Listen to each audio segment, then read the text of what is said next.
हमने जो बात समझनी है 2 मिनट के साथ, बहुत सारी चीज़ें अल्लाह ने चाहे इससे सीधी होंगी, तवज्जो अगर हो जाएगी तो।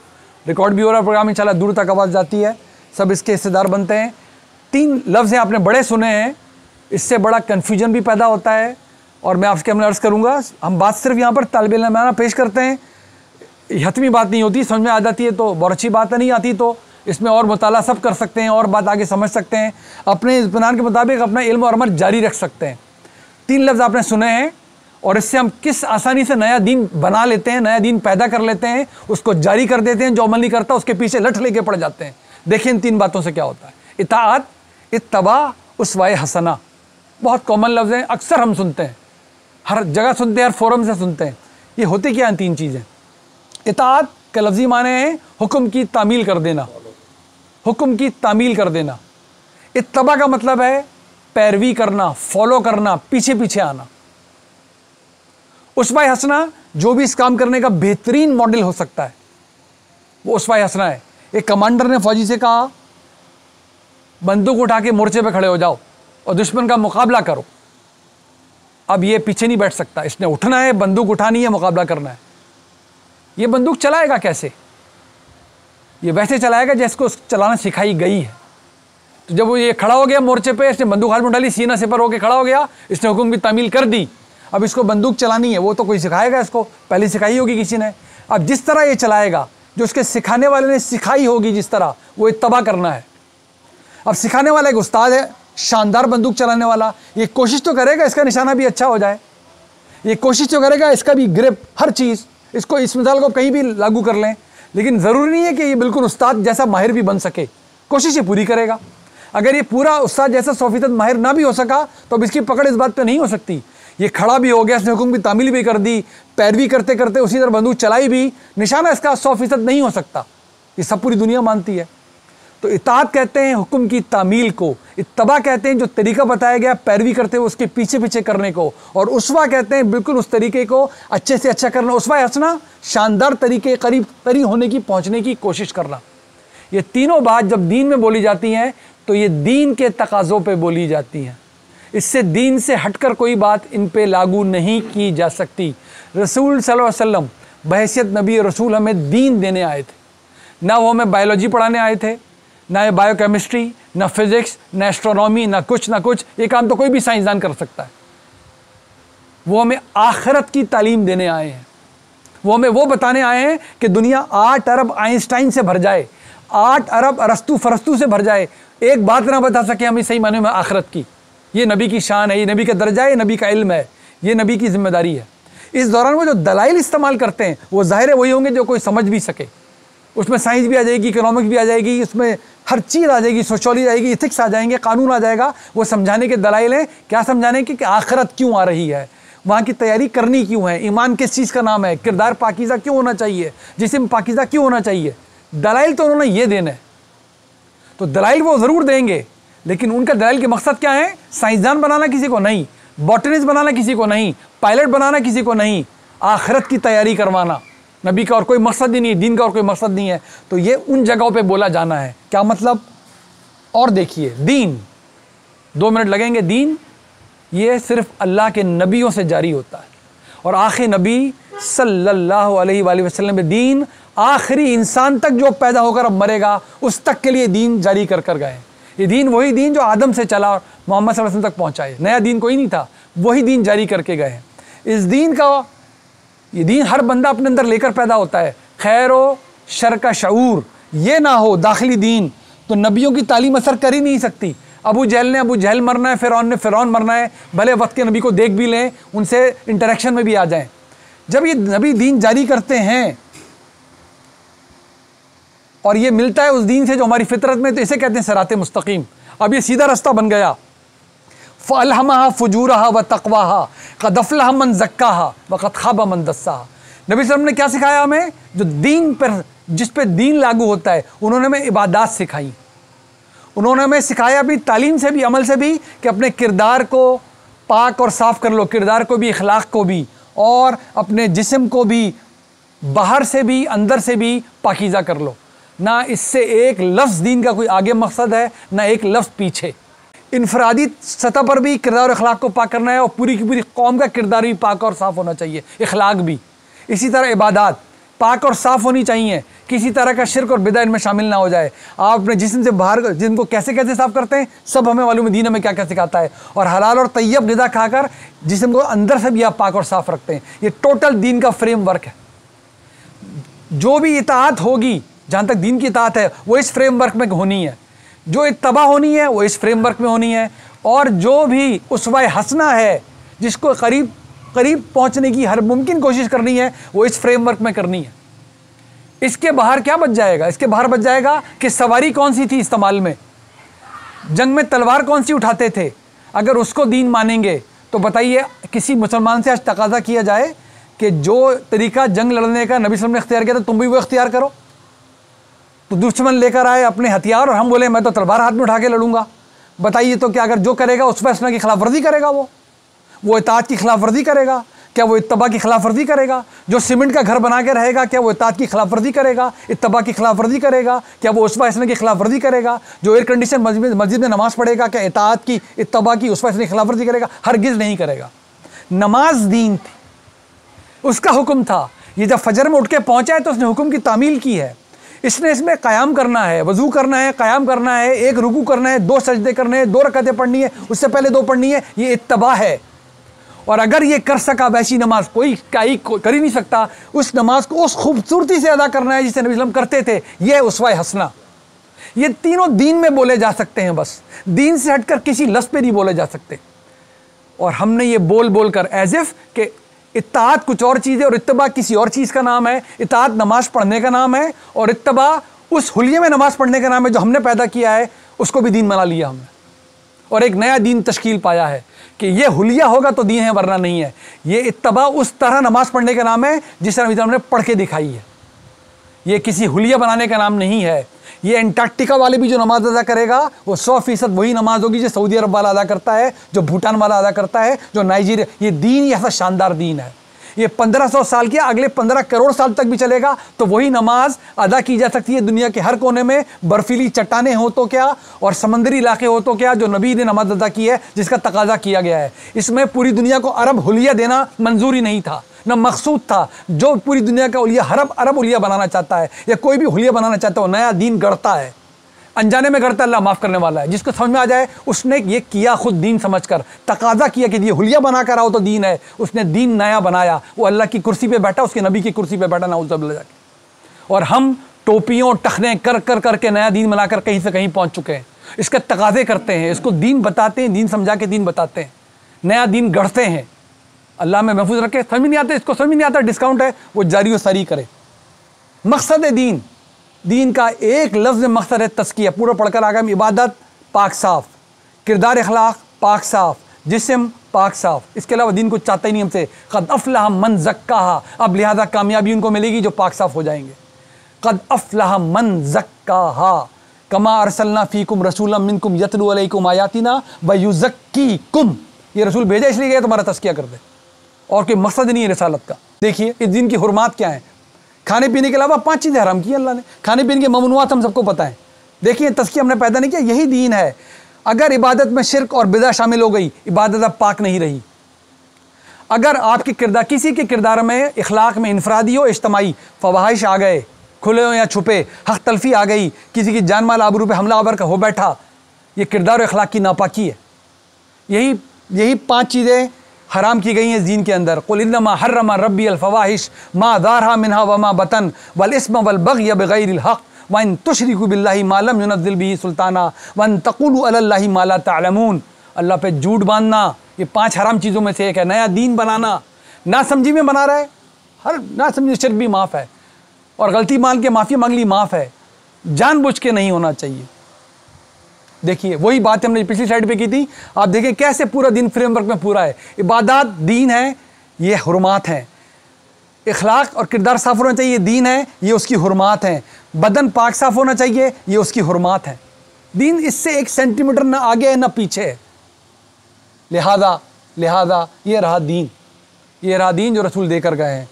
इसके आगे हमारी समझ है, इंसानों की तारीख़ है। सब पे अमल करें, ये हमारी आखिरी स्लाइड है, आखिरी 1 मिनट आप समझ लें इंशाल्लाह। हमारी आयतें जो हमने पढ़ी हैं बहुत ही इंपॉर्टेंट आयत है। इताअत करो अल्लाह की, इताअत करो अल्लाह के रसूल की, इताअत करो उनकी जो तुम पे हुक्मरान बनाए जाएँ, जब तक वो कोई ऐसी बात न कर दें जो अल्लाह और उसके रसूल की बात के ख़िलाफ़ हो। और अल्लाह का रसूल इसके अलावा थोड़ी भेजा जाता है कि उसके इताअत न की जाए, यही मकसद है कि उसकी इताअत की जाए। अल्लाह और रसूल, दीन अल्लाह के नबियों और रसूलों को मिलता है अल्लाह से। ये दीन पूरी दुनिया ज़िम्मेदारी से बात हो रही है। सहाबाए कराम की दरख्शंदा सितारों भरी जमात से भर जाती, वो अल्लाह से दीन बराह रास्त नहीं ले सकते थे, वो अम्बिया नहीं थे। दीन अल्लाह से सिर्फ अल्लाह के रसूल ले सकते थे। उस जमात को दीन फैलाना था, देखें वो कैसे फैला कर गए शानदार तरीके से। ये दीन मिल गया। इस दीन में जो कुछ अब अहकाम जारी किए गए हैं, नमाज पढ़ना कहा गया, नमाज पढ़नी है। बताइए इताअत अल्लाह के रसूल ने भी करनी थी कि नहीं करनी थी? नमाज उनको पढ़नी थी कि नहीं? रोज़ा उनको रखना था कि नहीं? हज और उनका उम्रा उनको करने थे कि नहीं? कुर्बानी उनको करनी थी कि नहीं? ज़कात उनको देनी थी कि नहीं? जहाद में अल्लाह की राह में उनको निकलना था कि नहीं? ये सब उन्होंने करना था। ये सब जब हम करते हैं दीन के अहकाम, तो हम दरअसल अल्लाह की इताअत कर रहे होते हैं। अल्लाह के रसूल पे भी ये अहकाम सारे उसी तरह नाज़िल किए गए थे जैसे बाकी मुसलमानों पे किए गए हैं। तो ये इताअत किसकी हो रही है नमाज़ पढ़ने में? ये अल्लाह की इताअत हो रही है, ये रसूल की इताअत नहीं हो रही है। लेकिन कैसे पढ़ी जाएगी? अल्लाह की इताअत मुमकिन ही नहीं है जब तक आप क्या ना कर लें, रसूल की इत्तबा ना कर लें। आप नमाज पढ़ ही नहीं सकते थे जब तक रसूल ने आपको नमाज पढ़ के नहीं दिखा दी। जिसने आप तक अल्लाह का हुक्म पहुँचाया, नमाज पढ़ो, ज़कात दो, रोज़ा रखो, निकाह करो, वो आपको तरीका ना बताते तो आप कुछ भी नहीं कर सकते थे। इसे कहते हैं इत्तबाए रसूल। ये दीन है, ये इताअत से बाहर जाकर करने की कोई चीज़ नहीं है। वही हुक्म है, उसकी तामील इताअत है। करना कैसे? ये इत्तबा है। और वो हर काम जिस तरह करके गए, किस शान से करके गए, क्या नमूना पेश कर गए, वज़ू करने से लेकर अल्लाह की राह में निकलने तक, जब आप उस मॉडल को, मॉडल हमारे सामने है, उसे कहते हैं उस्वा हसना। वो शानदार तरीका, वो शानदार रोल मॉडलिंग जो हम अल्लाह के आखिरी रसूल सल्लल्लाहु अलैहि वसल्लम करके गए हैं, दुनिया तशरीफ़ ले गए हैं, उसे कहते हैं उस्वा हसना। ये सरासर दीन है, ये दीन के बाहर नहीं बोला जा सकता। जो चीज़ दीन नहीं है उसको पहले दीन में डाला जाए और उस पर इत्तबा का तकाजा किया है जाए, नया दीन बनाना है। ये जहन में रख लीजिए, यही सारी समा खराशी का मकसद है। ये दीन है, इसकी जब इसमें इताअत की जाती है तो अल्लाह की जाती है, इत्तबा रसूल की जाती है। जैसे उन्होंने नमाज पढ़नी बताई वैसे ही पढ़नी होगी।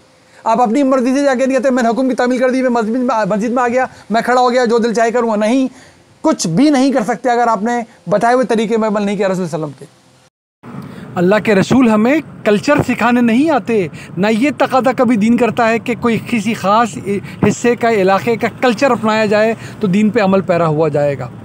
अल्लाह के रसूल से जब हम उनकी अहादीस हम तक पहुँचती है, रवायत हम तक पहुँचती है, तो जहन में रखें उस ज़माने का कल्चर भी हम तक पहुँचता है। उसको बड़ी एहतियात से दीन से अलग कर लेना चाहिए।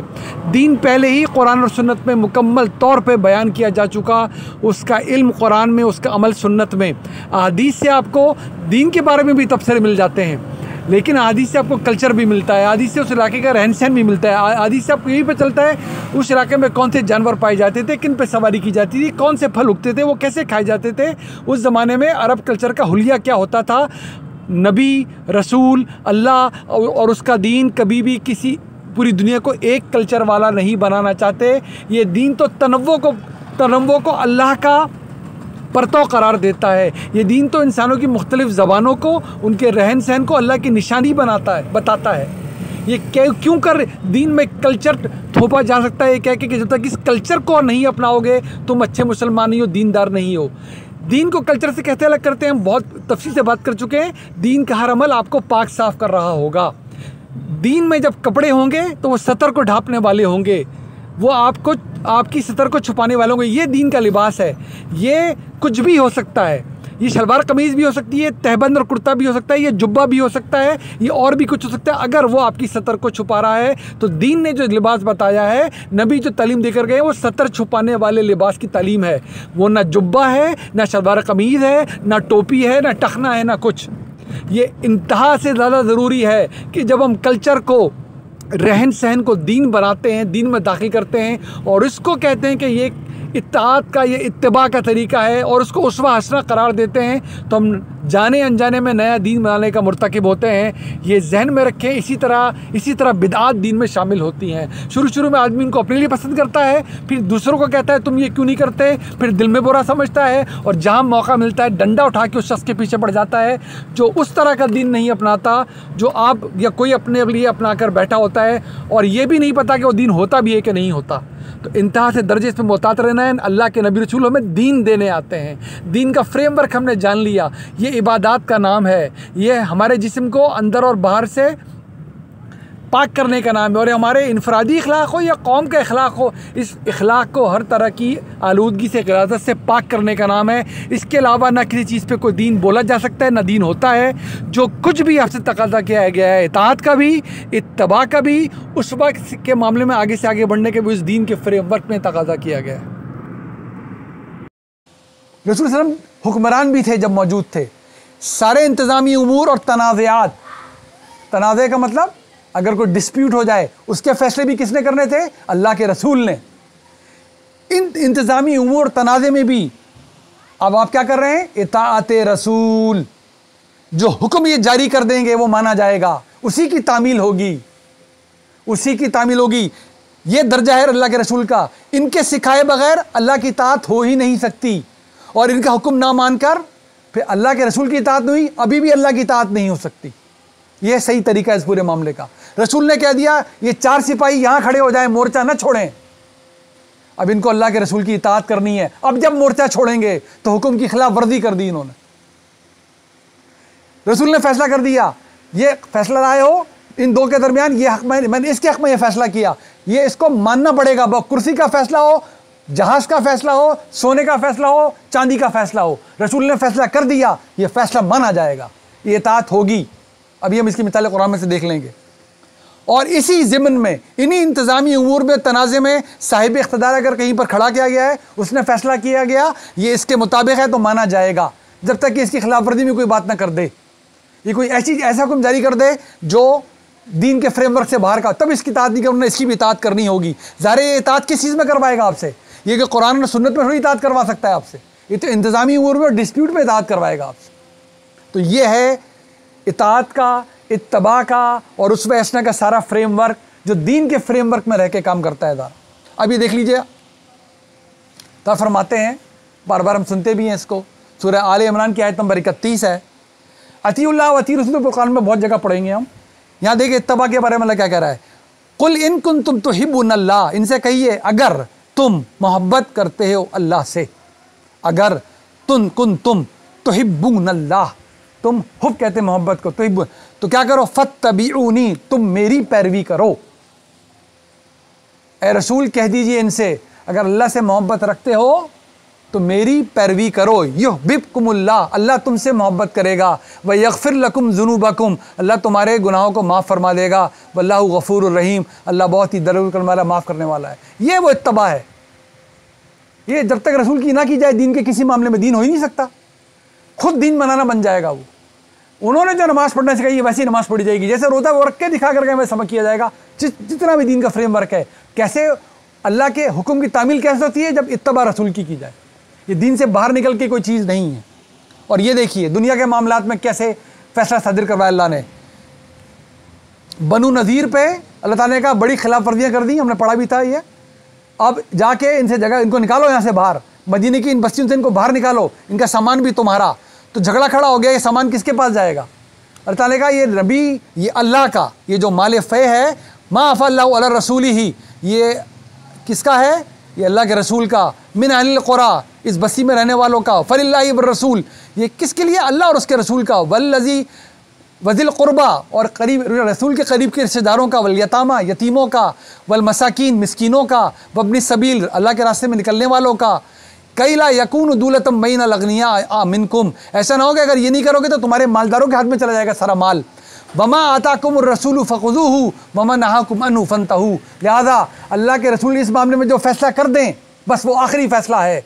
वो जो तुम्हें दे दें वो लो, जिससे रोक दें रुक जाओ। ये एक दुनिया का इंतज़ामी उमूर डिस्प्यूट का फैसला है जो अल्लाह ने इस तरह सादिर करके आपको मिसाल हमें देके समझाया। ये हुक्मरान की हैसियत से उनका दर्जा, इताअत ऐसी है रसूल की, जो कर दें फैसला वो माना जाएगा। जो कह दें इंतज़ामी उमूर का मुखालफत में जो भी फैसला हुआ है, ये फैसला है, जो देंगे वो लोग हैं, जिससे रोकेंगे वो रुकेंगे। वत्तकुल्लाह, अल्लाह से डरते रहना। अल्लाह ने पहले ही कह दिया था कि मैंने रसूल भेजा है अपनी इताअत करवाने के लिए। इन्नल्लाह शदीदुल इक़ाब, और जान रखो अगर इससे रूगर्दानी करोगे तो अल्लाह बहुत शिद्दत से पकड़ने वाला भी है। सदक़ल्लाहुल अज़ीम। उम्मीद है बात वाज़ेह हुई होगी। ये पूरे कुरान के नज़ाइर हैं, कहीं से भी देख लें, जायज़ा लें। अब इसके आगे अगर हम इत्मीनान हो जाता है, हम सबकी सुना करें। हम तो, हमारे पास तो ठोस इल्म अल्लाह की मेहरबानी से कुरान, इसके साथ दलील आती है। हम बार बार सीखने को तैयार रहना चाहिए। मैं भी रहता हूँ, सब रहते हैं, सारे तालिब इल्मों को रहना चाहिए। कुरान जो कह रहा है नज़ारे मैंने हाजिर कर दी है, इससे बाहर निकल कर जो इतलाक़ करता है इन टर्मिनोलॉजीज़ का, वो जाने अनजाने में नया दीन बनाता है। अल्लाह में से महफूज रखे, हमारी नस्लों को महफूज रखे कि हम खुद दीन बनाकर उसको दीन का नाम देकर अपने पे नाफिज करें, किसी पे नाफिज करें, और फिर दिल में बुरा सोचें उसके बारे में, या ज़बान से उसके बारे में बुरा सोचें। अपना बहुत ख्याल रखिए। अस्सलामु अलैकुम व रहमतुल्लाहि व बरकातुहू। सर